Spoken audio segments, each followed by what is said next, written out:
Um, Perhaps you've been at the receiving end of some sort of hate in your life.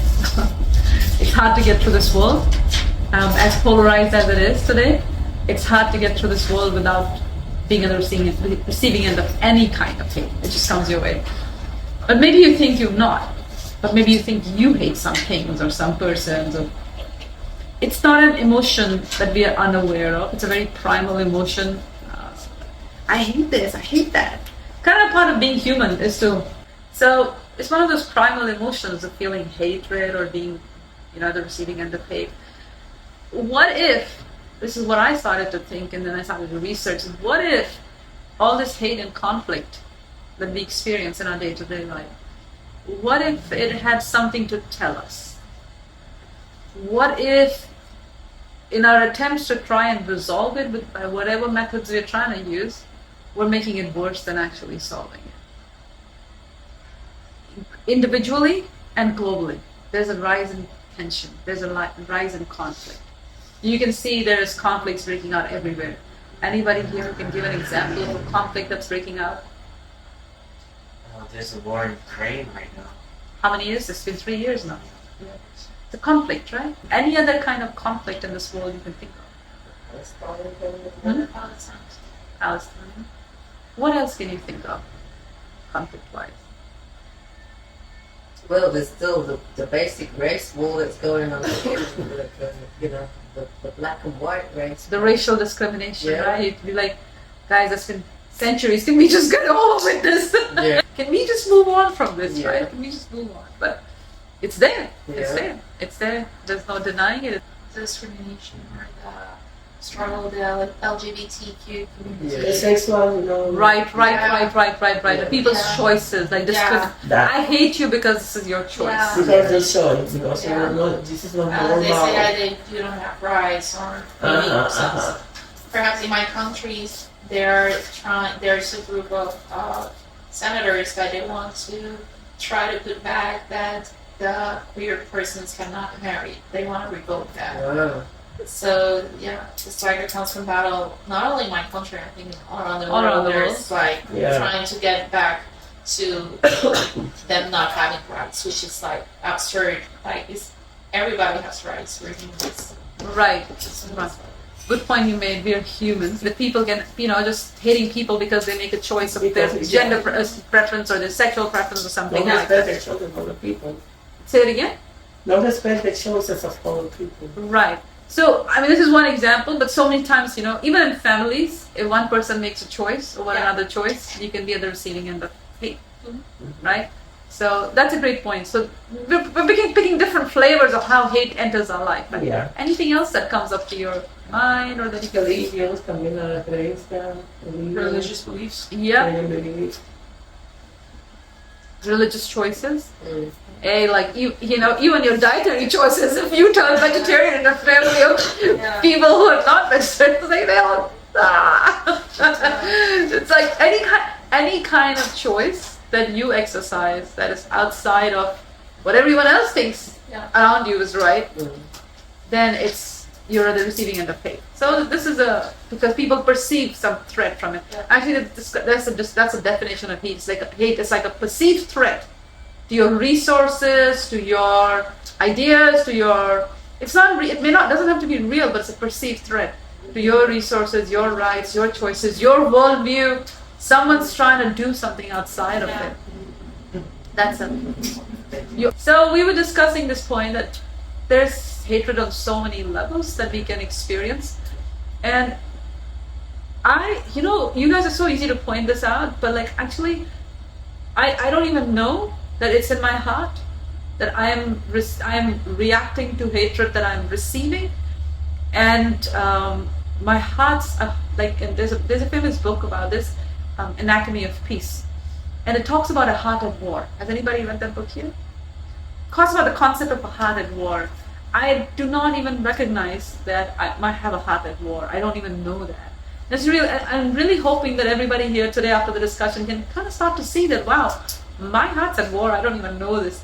It's a really interesting concept to explain, and before I go into it, I did also see that this whole point of being heart at war, a disturbed mind, a disturbed heart, this is what the Bhagavatam, this Srimad Bhagavatam explains. 15,000 mantras, they talk about everything in this universe that you need to know.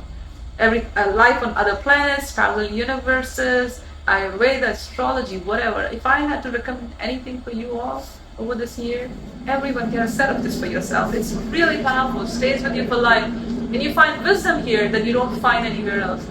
So, just let me know if you want it. But this is a really amazing book. But in here, there's one story. And it's a conversation between a little boy, Prahlad, and his dad, Hiranyakashipu. His dad's no ordinary person. I think I mentioned this to you guys before. He's the king of all the 14 planetary systems. He's defeated everybody, even the demigods. He's very powerful. And in the yugas and the planetary systems where this is going on, the higher planetary systems, everyone lives much longer lives. Not like us. We live very short lives. In Kali Yuga, in this day and age, our lives are very short and full of anxiety. It's not something that you are experiencing. It's the nature of this yuga and our lives. So we're struggling with that. In those yugas and those planetary systems, people lived hundreds and thousands of years. So his father, who was a demon, technically, meditated for 60,000 years to become powerful. So even demons knew that if you need to become powerful, you need to meditate, and you get your power from somewhere, by meditation. So he meditated for 60,000 years, and he was very powerful. He terrorized everybody with his power. But his little 5-year-old son, and he told everybody, I am God, but his little 5-year-old son was like, no, I know who the Supreme Lord is. And father couldn't handle it. He was so angry at his son. He's like, Kim Balam, he would ask him, where did you get your power from? How dare you stand in front of me without being afraid? And his son said a very simple point. He said, I get my strength from the same place you get your strength. And then he makes a very interesting point there. And he says, Sada samudvigna dhyam asadghyat. He makes this in the middle of a verse. Sada samudvigna. Samudvigna means full of anxieties, full of miseries. Sada means always. Sada samudvigna. Who is full of anxieties and miseries always? Dhyam asadghyat. One who has considered the asad, the temporary, the body, the mind, as the basis of life. Such a person is, their heart is always samudvigna, always full of anxieties. But just recognize this, we're saying, you see people as tools. I need this person to achieve this. I better hang out with that person because that's going to get me close to that person or this thing. You see people as tools to achieve. I better be with this person because that will help me get that. Like tools to achieve things. And another symptom is we justify our behaviors and negative behaviors and thoughts. Like, I'm mad because this is what he did. I'm mad, this is what she did. I'm mad because I've explained this 100 times and they don't understand it. We justify our I am mad, but we don't recognize that choice is ours to be mad. We actually lose our power. Because I'm choosing to be in madness. That's it's not anyone else's choice. That person's not coming and putting a mad mask on me. And today you're going to be mad. No, I'm making that choice. But I don't even realize because I'm busy blaming others for your internal reactions, justifying your behaviors. And you may not have done anything. Someone else might have spoken towards you hatefully, discriminated you, insulted you, done different things. But I'm speaking about our reaction to it. It could also be that we hate someone. And I'm not going to ask everyone to disclose who they hate, but it may also be that we hate someone, but we don't recognize it. See? So hate's a choice that we take. This Prabhupada explained, this whole thing, dehumanizing, that Prabhupada explains, is nirvisheshvad. Impersonalism, we think like everything's like not a person. God's not a person, an energy. Which means I can do what I want to do. You just supply things. Or God, someone who just supplies my orders. He doesn't have their own will and this thing. Or he's a really old man carrying the globe on his back. Right? But I'm young, I'm youthful, I need a party and an after party. But he's just living a boring life carrying a big boulder on his back. All these conceptions we have in our mind about the Supreme. So this is impersonalism. That impersonalism with which we treat the Supreme, then we expand. Don't think you do it to the Supreme and then you put it somewhere else. You carry it in your heart. You become that impersonalistic kind of person. You're impersonal then in all your relationships. Because if you can't recognize who gave you everything, how can you recognize someone who can just give you some sexual pleasure and that's it? See? You cannot recognize the one who supplied everything you use, including the fresh air, the earth, the water, the perfect balance, which we have completely ruined in this environment. You can't recognize where this whole thing comes from. You can't even think about it. We busy ourselves traveling to different destinations. Because I was traveling, I was thinking about it. And I was in Fort Lauderdale area and I saw like people had yachts. And I had heard people had yachts, but I had no clue what they are. They're like palaces. And like room, I can't even describe it. It's just like everything on a little boat. And it was more fancy than a 5-star hotel on a little boat. You're just going by the ocean. It's like, it would take millions just to clean. It's bigger than my house. Much bigger than that. So you people are busy traveling from one place to the other, but they have no idea where they're going to next. So we choose to forget about our final destination. We busy ourselves in just some tourism. It's not very intelligent to do like that. So just understand that this impersonal way in which we treat Krishna, by saying you don't have a name, you don't have a form, you don't live anywhere, you don't have a choice. You're just here to fulfill my wishes. Because when I pray to you, if you can't give me what I want, then you don't exist. Has anyone ever seen themselves do that? Right? It's deep-rooted in personalism. And then we wonder why everyone doesn't like us. I'm a nice person, right? I'm a nice person, you're a nice, why don't you see me as a nice person? When somebody doesn't see you as a nice person and hates you, shakes your whole world. What just happened? You don't recognize my glories? You don't see my peacock feather dance around me? You don't see it? Can you recognize that? Like how you rattles your cage when someone doesn't like you? It's like, what? Why? Anyone done that? Anyone been there? It's like, what? This is deep impersonalism. We don't treat anybody personally. We treat people like objects and obstacles and tools. And we want to be treated personally. We're wondering what's going on. Why my heart's feeling so empty? Personalism, humanization, begins from recognizing the Supreme. If the child cannot even recognize the mother as giving everything to her, how will you recognize anybody else's effort, right? Mm-hmm. So same way, if the mother cannot recognize the Supreme, the child cannot recognize the Supreme, how will you recognize everybody else? Everything is provided. Your breathing fresh air is provided. Come to Delhi where I was 2 months ago, there's no fresh air to breathe and you realize, wow, fresh air is at a premium. Everyone's at a store trying to buy an oxygen making machine, right? There's just no fresh air to breathe. You gotta buy oxygen. It's difficult. So let's just see this tendency in ourselves of dehumanizing and how our hearts at war. Now I want to we'll do this very quickly, but I want to take a few minutes because I want to start the exercise and then towards the end we will finish it. But starting it is important because then you'll start to see that as we're discussing, it will start to you'll have some real examples in your mind and I'll have them too so we can speak more honestly and deeply. So we can enter 2025 with a heart at peace, not a heart at war. So let's do this little exercise. And I forgot to mention one more thing. Not only do we see people as tools and obstacles, we also, another way we dehumanize or we're impersonalistic with people, we treat them as irrelevant. You're not needed. If someone says, I don't like you, well, I don't care about you, you don't exist. My life is just fine without you.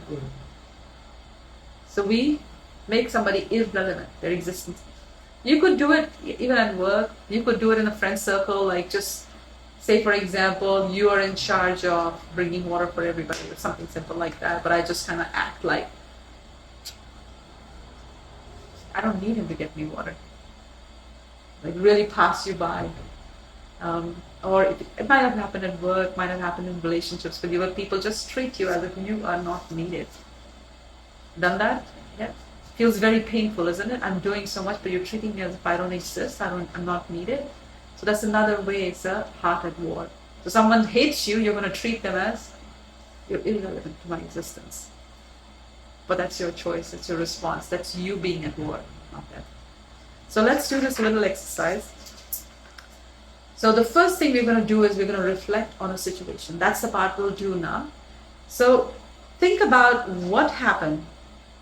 Describe the situation where you felt hated. You don't have to tell me, you can write it down. An example is just a neutral kind of, a colleague criticized me during a meeting and avoided me afterwards, or a friend criticized me and avoided me afterwards. So just think about a situation, what happened, and describe the situation where you felt hated. So you can write it for yourself. Just take a quick moment, just like 1 minute, no longer than that.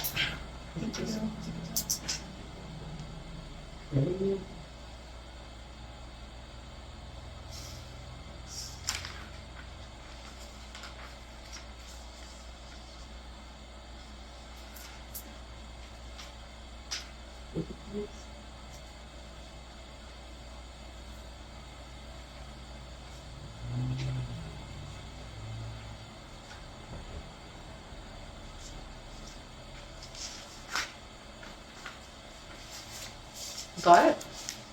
Got it? Second part. Now that you've written down what the situation is where you felt hated, now write down what emotions did this trigger in you. For example, anger, hurt, whatever emotions. Could be as many emotions. What emotions did this trigger in you? Confusion, anger, whatever. Fear.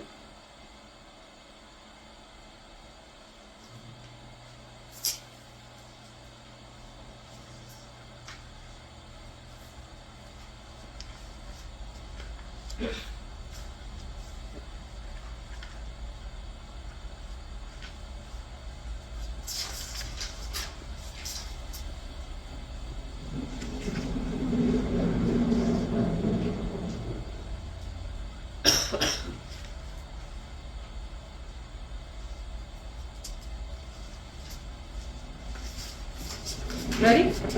Start. What story are you telling yourself about this person and their actions? For example, they dislike me and they're trying to undermine my work, or whatever flavor of it. Could be personal, remember, could be personal, could be work related, could be anything.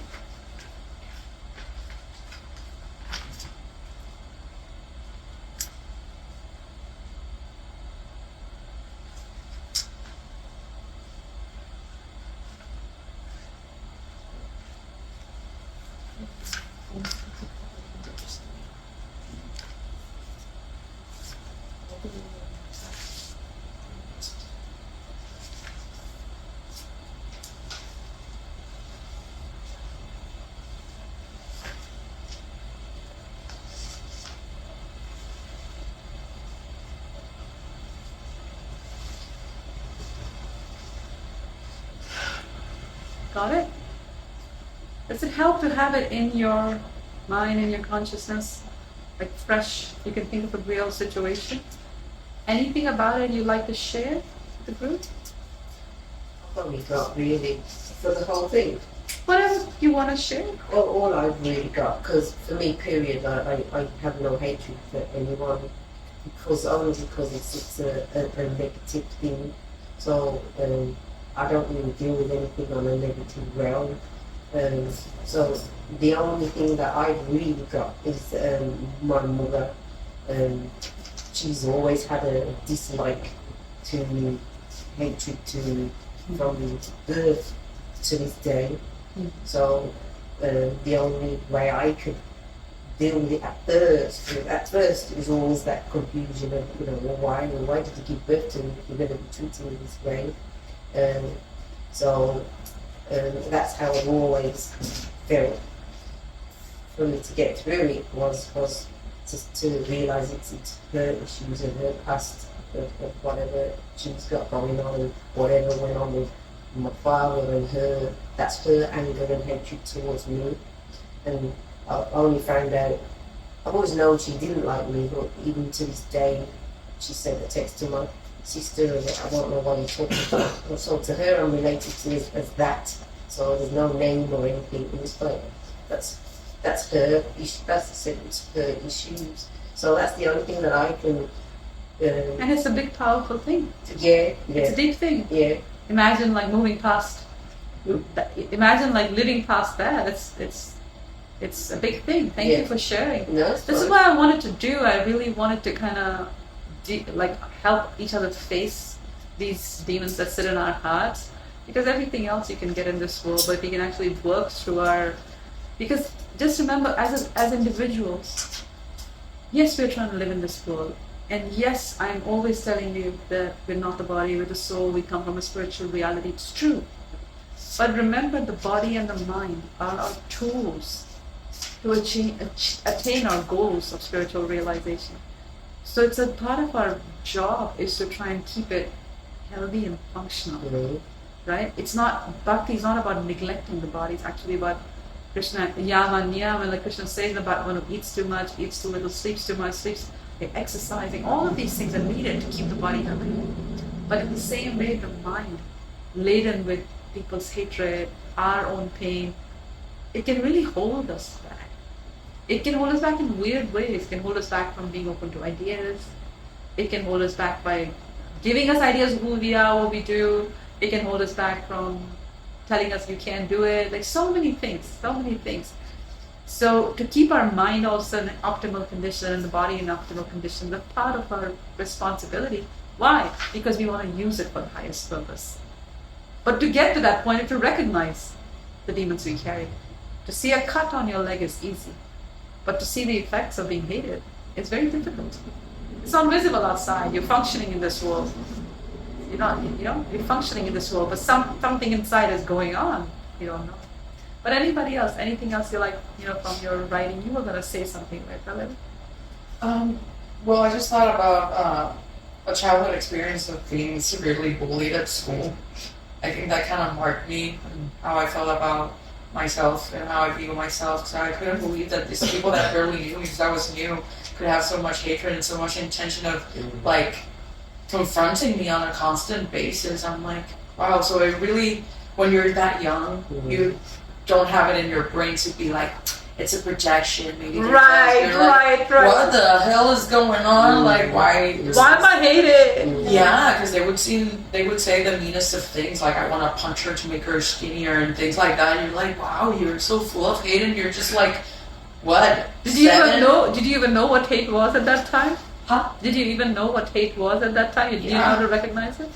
Well, that to me was kind of evil. Evil, yeah. Things should be like, oh, you're stupid, but to say those things with that level of elaboration in your brain, it's like, I'm scared of you. I'm like, what the hell?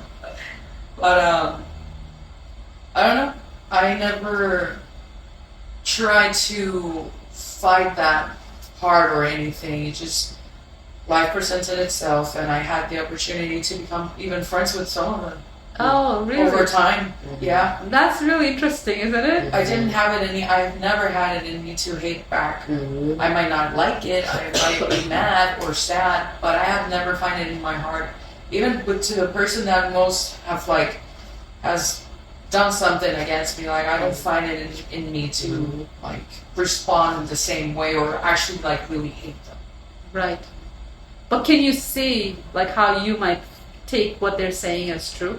I don't. Of course. Right? So that is a result. That is a symptom of a heart at war. Yes.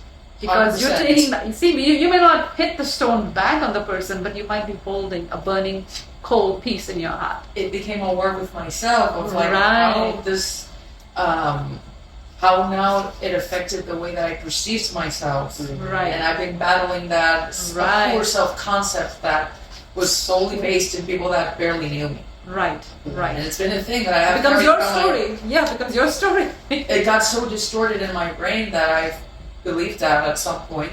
Right. So we want to move past that. So we can give our best to Krishna. We can stay our best and do our best and not get.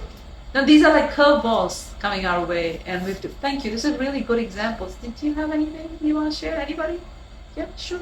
I had an example that happened recently with one of my siblings. Mhm. Like my younger sister, she's very verbal, and she just has a tendency to like call people her name. She's frustrated, and for me, like I'm normally resilient, but like I was going through like a lot of things outside, so like she just got me on a wrong day, and I lashed out on her, and like she was like surprised because she didn't realize when I lashed out. She was like, I didn't know you were taking it personal for so long. But it's like I didn't, but it's like you keep saying it, and it's like reverberating in my head. I'm like, is this what my sister thinks of me? And it was a good heartfelt conversation. We had to like talk. It was about kind of good. It came out. Yeah, because it was like a misunderstanding, like a miscommunication. Because I don't normally I'm working. My siblings like 10 years younger than me, so we're living in two different worlds. So when I come home, they see that I'm asleep. So there was a lot of miscommunication. But yeah, I felt bad because I didn't want to lash out, but it was just like Couldn't take it anymore. yeah, it was too much. But it helped. It brought it to the light. Yes, this is a great example. When we talk to people, not about what's wrong with not about why they did something or but like about what the problem is. Like shift from the blame game, you did to what is the problem. Then we're not on the opposite side of the discussion. We're sitting on the same side and having a real conversation. Otherwise, it always goes on who is wrong, which is blame game. But instead of who's wrong, when we start discussing what is wrong, then it is solution driven. And we're like looking for a solution for the problem. Very good examples. Yes, really nice. So yeah, I can relate one example from all your examples. Like when I was in boarding school, we used to have to get up in the morning and go for a run, all of us, and we had to be in a squad kind of a thing, like parallel lines, run in a proper fashion. So I had to, like I was, I don't know how to explain it here, but like kind of like in charge or something, but I had to run alongside the group and make sure that the group's following that. Different people have different kids have this responsibility. So this particular person, she was new, and for some reason, she didn't like me. I didn't know, because I was asking you, did you recognize that? Because I was asking you, because I didn't know what it was. It took me many years later to understand what happened, but for some reason, and it was a road, like a tar kind of road we would run on. It's not like a soft ground or something. She just like put her foot in front of me and made me trip over. I fell. My knee started to bleed. I was just like 10 or 11 years old, not very old. So, and she must have been maybe 1 year older than me, like same age. Kids can be very mean.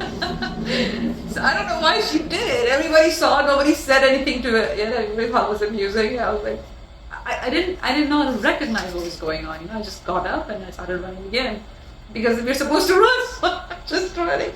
Then she did it again, within like 3 minutes or something. So I fell again on that. By this time, my knees are really bleeding badly. I don't remember anything after that. Like, did I go to the doctor or did I keep running? I can't remember what happened after that. But just when you said, like, I was like, did you recognize it? Because I had no clue what was going on. All I know is someone was doing this, and like. I can't quite, I couldn't quite understand why, what is it, why would, I'll never do this to anybody. There was no communication, nothing, just some violence, for no reason. We just girls, 10, 11 years old. So I just remember this hatred point, and she was new. We weren't even roommates, we weren't even flatmates. All of the kids had different flats we were assigned to, and each flat had some people from 5th grade, some from 6th grade, some from 7th grade, like different age groups, so we could live a bit more peacefully. To date, I don't know what could it have been. She wasn't in my class. It was just nothing. But I just remembering it. Like, what is this? 30 years later, remembering it and telling you guys that was something I experienced at that time. I didn't even know what it was. Maybe you guys have had that kind of an experience when you don't know what it was. when it's happened, and it's happened time and again in my life, even up to my adulthood, like when someone just attacks you. You don't provoke them, but they just attack you. And you're sitting thinking, what happened? Like, what just happened? And you think that you did something wrong. You think that it was your mistake. Something's wrong with me. And then guilt kills you. Because you're thinking, and you don't know what it is. There's confusion because what happened? What happened? My mind just goes through what happened? What happened? What happened? What did I do? What did I do? And that can be so difficult to process because you don't know. And these days people just ghost you, right? They just change overnight and they just ghost you and blame you, and then they won't talk to you on your face. So there's just they cut you off, they put a whole thing against you, but they won't talk to you, communicate. But you're sitting here thinking, what happened? I thought we were close. What just happened? That not knowing is so. Has anyone experienced that here? It's so hard to deal with. Just at least tell me. At least I'll have some self-improvement to work on. At least let's have a communication. But it's really hard. So this is the nature of this world. And what is harder for us to see is that probably we've done this to other people. We don't even know. We probably don't even know we've done this to other people. So Krishna says in the Bhagavad Gita, Ichha dvesha samudvena dvanda mohena bharata. He says, in this world, everyone's coming forward. Would you mind sharing the Bhagavad Gita with everybody so we can look at this verse? 7:26. Chapter 7? I can show. Yeah. You guys can share. Chapter 7, text 26. Yeah, man. Oh, Chapter 7, text 26, page 321. 321. Here Krishna is explaining how desire and hate, these are dualities that cause so much confusion in our life. And we're all Ichha Desha. Ichha means desire and Dvesha means hatred. Ichha Desha Dvesha Samudvena. We come into this world ridden by the duality of desire and hate. Very interesting, it starts with the words, O conqueror of the foe. There's so many enemies you can win over, but if you have not won over your mind, then you're living with the worst enemy. So the worst enemy to win over, the most difficult enemy to win over is your mind. So that's why it's every word used in the Bhagavad Gita has very deep significance. So he's calling Arjuna, O conqueror of the foe. You've won so many enemies, but you're confused because you can't deal with your own self. So this is super powerful. The illusory energy is manifested in the duality of desire and hate. The fact that we see things in dualities, good, bad, this is my wife, that's my enemy, this is my friend, this is my enemy, this is my well-wisher, this duality is an influence of material illusion or deception, illusory energy. So this is called out here, due to desire and hate, the ignorant wants to become one with the Supreme. And you think no, I don't want to become one with the Supreme. Really? Do you want to enjoy? Yes. Do you want to enjoy endlessly? Yes. Do you want to enjoy on your own terms? Yes. So that is wanting to become the Supreme. Because you want to decide how you enjoy. Because we do these things very innocently, we think I want to just have some fun. But we don't see the mentality behind it. We want to have some fun separate from Krishna. And that is us wanting to become Krishna. So this deep impersonalism that I'm talking about, it's not in someone else, it's in our own heart. We want to change it in the whole world. I was speaking with my dad and he was telling me there's so much conflict in the world. And I was appreciating his statement. At the same time, we want to change the whole world. It will only change when we change ourselves. It cannot, and we have to change it actually, I'm starting to realize it's one habit at a time. One granular habit at a time.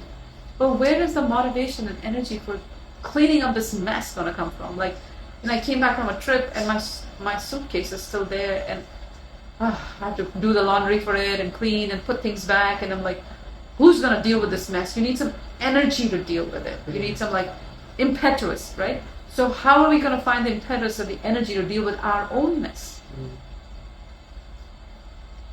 So we just blame. But when we're tired of this blaming, we're like, okay, I'm going to work on myself. This is really difficult. I know I am working on myself, and it's very difficult.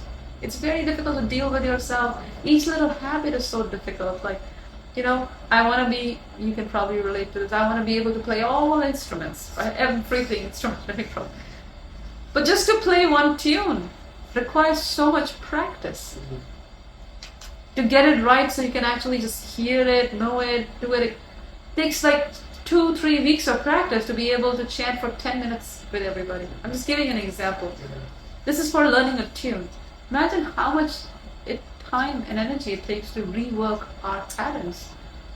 It takes effort. Most people need to rework these things, but we don't even know we need to. We just live through life being ourselves.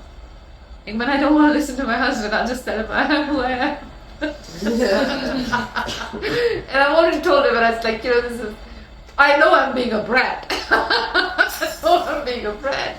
And I know he's right, but I just don't want to listen.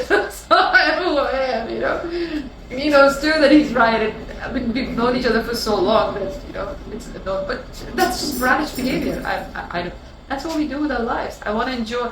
This is self-deception. And actually this book, Anatomy of Peace, it talks about 4 boxes of self-deception we live in. 4 boxes. One box is better than box. When our heart's at war, then I am better than this person. I'm not going to behave like they do. I'm better. But this is a deception box, better than person. Like, I am better. The idea that they might be better is like not something we entertain. So I'm better than this person, I'm better than this thing, I'm better than this behavior. I am better. This is a box. The other box we sit in, another flavor of self-deception. This book was really good because it was kind of like translating all this yoga knowledge into like little things that we can relate to in terms of how we behave. So the other one is I'm worse than box.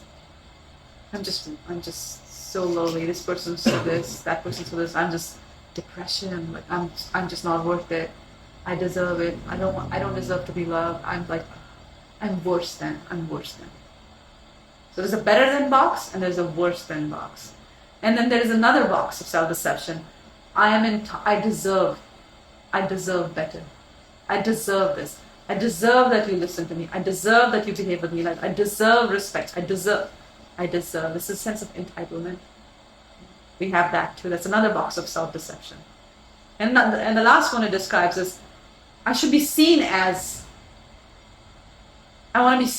a successful person. I want to be seen as a well-together person. I want to be seen as a warm person. I want to be seen as a kind person, compassionate person. But if there's somebody who doesn't see me as a kind and compassionate person, it's like, what's wrong with you? Immediately runs in cage. You've seen that? It's like, how come? I did this. How can you say about kind? They don't see you as kind. They see you as you. Does that mean I'm not kind?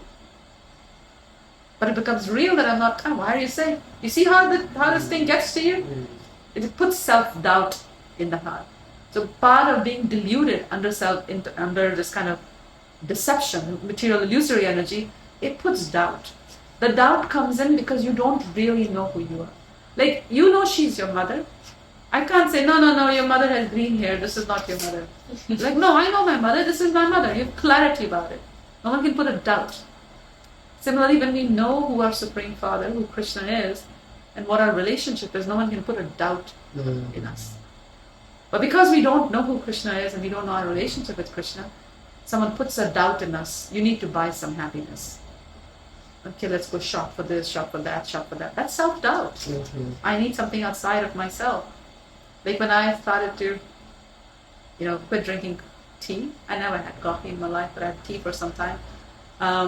But yet people were like, what do you drink then? Like, how do you drink? Like, I was like, it was just so rattling for people. What do you drink? Like, if you don't drink tea, what will you do?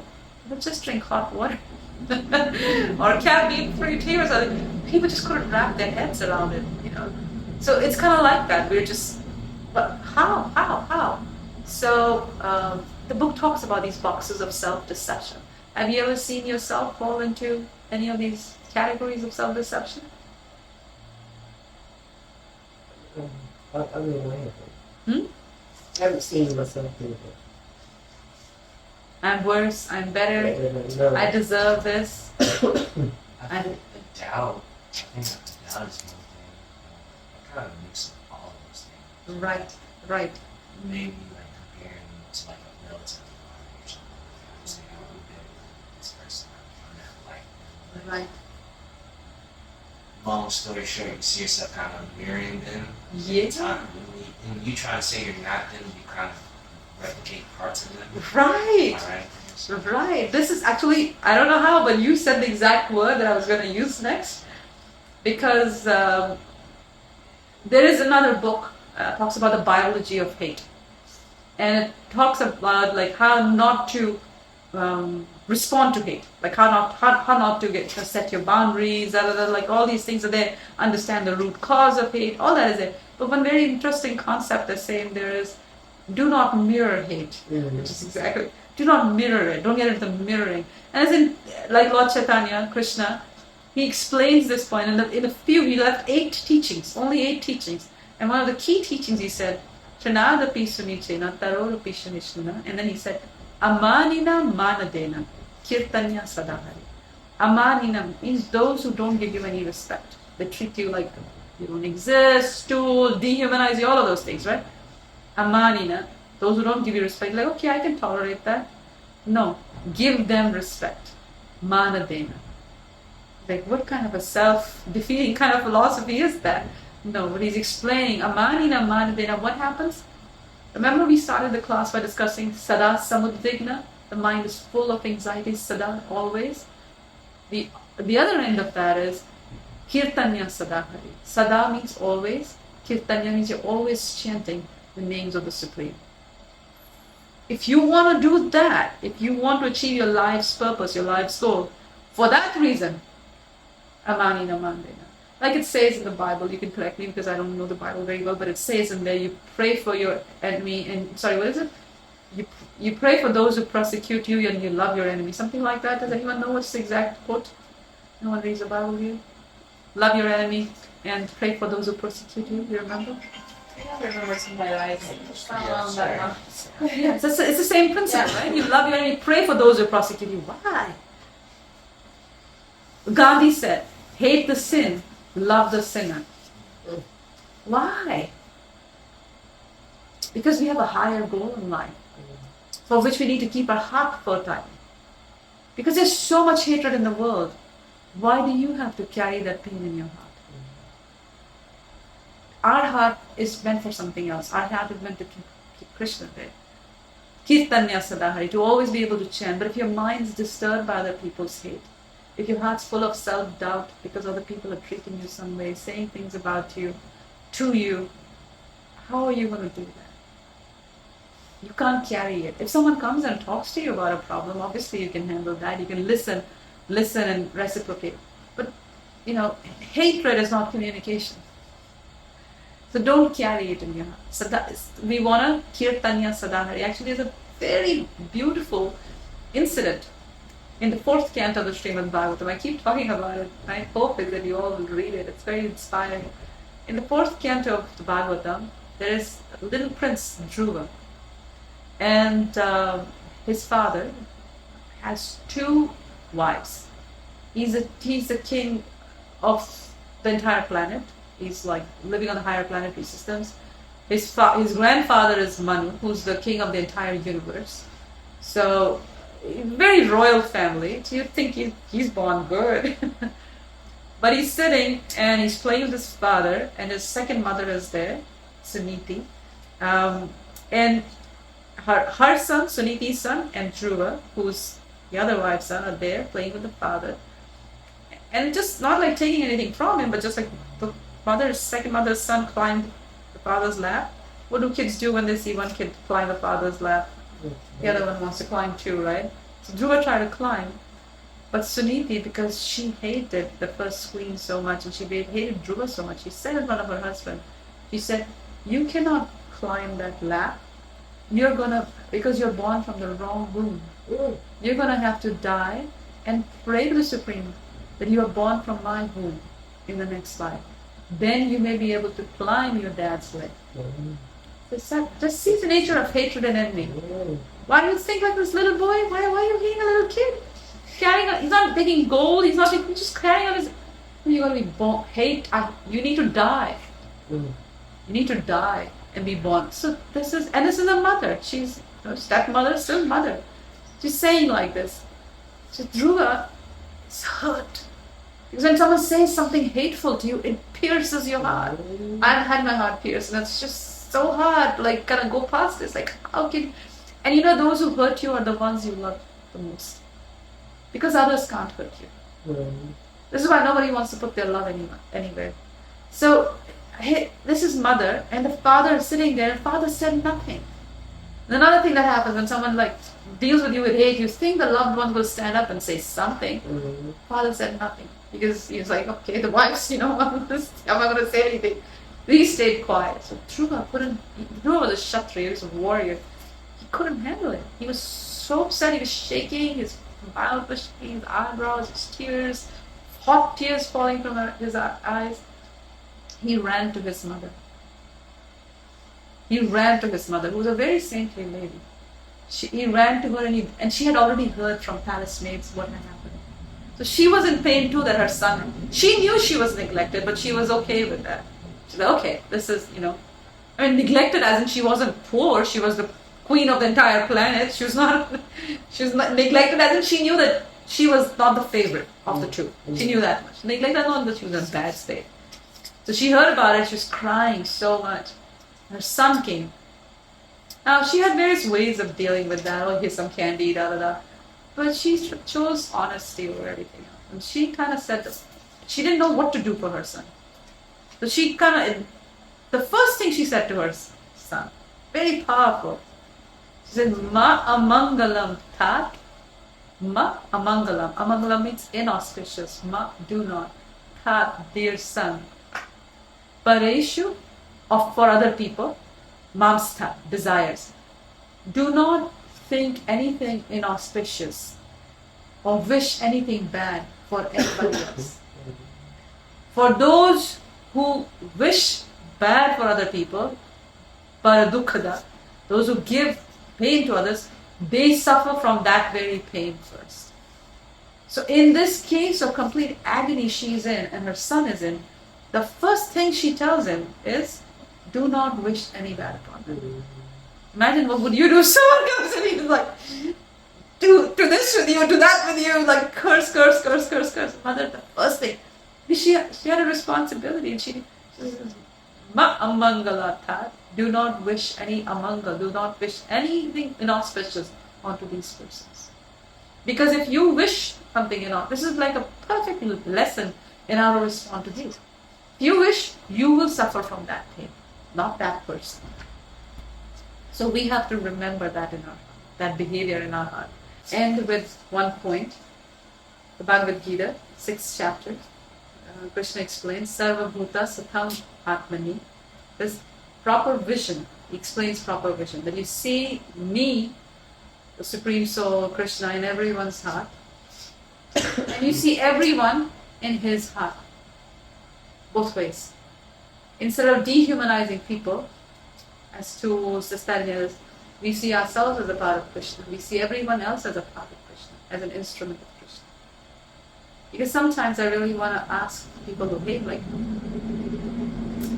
what would you really want to happen to the person that you hate? What would you want to see happen to that person for you to let go of this hatred? What would you want them to burn? Would you want them to be torn to pieces? What would you want? Like sometimes when I'm at the receiving end of it, class, like, what would it take to get you to leave me alone? Like, what do you want me to disappear, disintegrate? What do you want? Like, what? This kind of this feeling comes. What would it take for you to stop? And actually, the only way people won't stop. People won't. There'll never be like a time when nobody hates you or you're not at the receiving end of some sort of hate or this. But really, only thing you can do is it's all about choice. All these books are also indicating at that point, like these books, Biology of Hate, like about Anatomy of Peace, all of these books are indicating the same thing. It's a matter of choice. And Krishna makes that point too. You choose. They are not going to change. They're not going to stop. But you can change your vision. You can see everyone, including those people who are troubling you, as a part and parcel of Krishna. Sarva Bhutas Tamatmani. And Krishna is in everyone's heart. It's very hard. If someone's treating you bad, you see Krishna. It's not something you can just do like mental adjustment, like drop. But it takes effort. Which is why the Bible's also saying you pray for those who persecute you. Why? It's some kind of a psycho culture. So no, it's actually very pointless. There's a lot of intelligence in that. Because when you pray for them, it's freeing your heart. Mm-hmm. You can't change them. There will always be somebody who hates you, somebody who troubles you, somebody who attacks you. You can't take that burden with you all your life. So you have to pray for them. Mm-hmm. Which is why Jesus Christ showed him this personal behavior, like being crucified and just like forgive them. They don't know what they're doing. There's a lot of sense in that. They don't know. You have to practice compassion. This is why the last part was practicing compassion. And for us to practice it on other people, we have to practice it on ourselves too.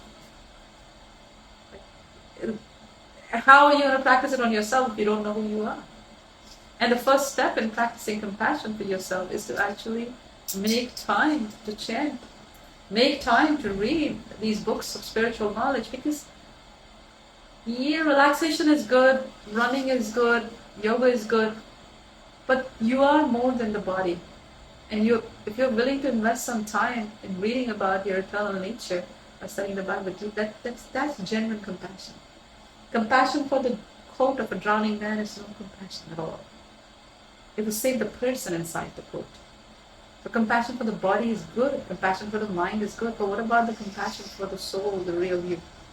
Which is why we have the Bible. So I really encourage you all to make some time to read, really apply this. Everything that I said today was from the Bhagavad Gita, like just that knowledge. And all these scientists and everyone are just taking these pieces, giving you a little piece here, a little piece there. But that knowledge is already there. So please utilize it.